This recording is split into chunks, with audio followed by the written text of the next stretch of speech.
High বন্ধুরা, আজকে চলে এসেছি আমাদের রথযাত্রা ব্লগের পার্ট 3 নিয়ে।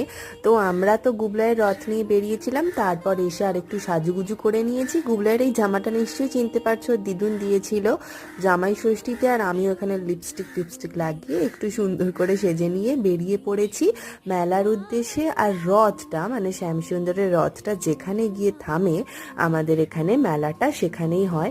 এবং দেখো আমাদের এখানেও মেলাতেও কিন্তু বেশ ভালোই ভিড় হয়েছিল, মাহেশের থেকে কিছু কম ভিড় হয়নি। চারিদিকে শুধু মাথা আর মাথা, চারিদিকে বিভিন্ন দোকানও বসেছে, যেমন খেলনার দোকান। আর গুবলাই তো খালি খেলনার দোকানের দিকে টেনে টেনে নিয়ে যাচ্ছে।